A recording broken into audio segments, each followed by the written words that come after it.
warbaahinta Mareykanka ayaa maanta oo Khamiis ah daaha ka qaaday in muwaadinka u dhashay dalka Afghanistan ee looga shakisan yahay inuu fuliyay toogashada laba askari oo ka tirsan ciidamada ilaalada qaranka ee Washington oo ka mid ahaan jiriyay ciidamada Mareykanka ee Afghanistan ku sugnaa ka hor inta aan loo gacan gelin Mareykanka. Shabakada Fox ayaa sheegtay in agaasimaha hay'adda sirdoonka dhexe ee CIA uu sheegay in tuhmanaha uu la shaqeeyay hay'adda ciidamada Mareykanka iyo hay'adaha kale ee dawladda uuna Mareykanka yimid bishii Sebtembar ee sanadkii 2021 bil kadib markii ciidamada Mareykanka ay ka baxeen Afghanistan oo ay foodo ka jirtay.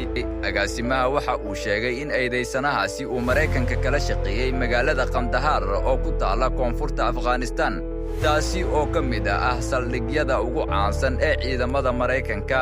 Agaasimaha hay'adda sirdoonka dhexe ayaa yiri kadib bixitaankii musiibada ahaa ee Afghanistan ee xilligii Joe Biden, maamulka Biden wuxuu doortay inuu keeno Mareykanka qof looga shakisan yahay toogashada bishii Sebtembar ee sanadkii 2021 ka dhacday dalka Mareykanka, isagoo horay ula shaqeeyay dawladda Mareykanka oo ay ku jirto CIA, isagoo xubin ka ahaa ciidamada wadajirka ah ee Qandahar. Faahfaahin cusub ayaa shaaca laga qaaday kadib markii laba xubnood oo ka tirsan ilaalada qaranka lagu toogtay Washington maalintii Arbacada meel ay dadku ku badan yihiin oo u dhow aqalka cad. Saraakiisha fulinta sharciga ayaa ku dhawaaqay in tuhmanaha toogashada uu yahay 29 sano jir soo galooti Afghanistan ah oo lagu magacaabo Raxmaanullaahi Lakanwaal, sida ay sheegtay shabakada CBS. Saraakiisha sare ee fulinta sharciga ayaa intaa ku daray in ninka toogashada geystay uu adeegsaday qoriga weerarka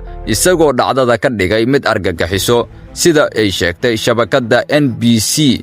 Baraha bulshada ayaa lagu faafiyay sawir la sheegay in uu ahaa ninkii fuliyay weerarka.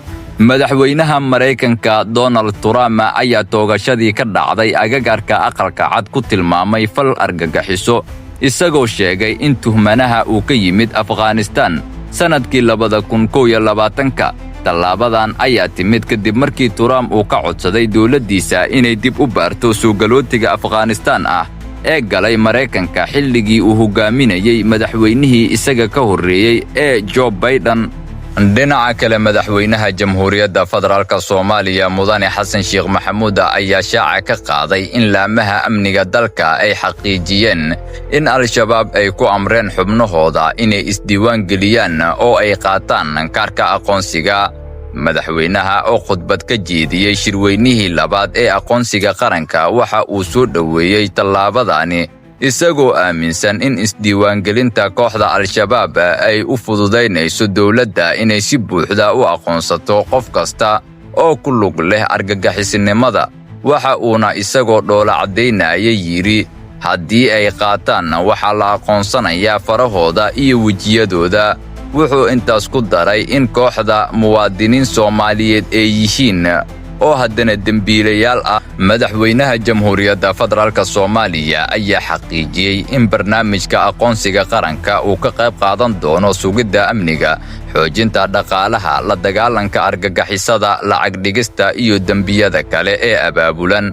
Wuxuu intaas ku daray in nidaamka uu ka hortagayo dembiilayaasha inay u safraan dibadda oo khatar ku ah dalalka kale. Madaxweyne Xasan Sheekh Maxamuud ayaa digniin culus u diray qof kasta oo u adeegaysa qof aan wadan warqadda aqoonsiga, isagoo sheegay in loo aqoonsan doono mid ka qayb qaadanaya falal argagixisnimo ama faldembiyeed. Waxaana uu shacabka Soomaaliyeed kula dardaarmay inay isdiiwaan geliyaan oo ka faa'iidaystaan fursaddan muhiimka ah ee qaranka.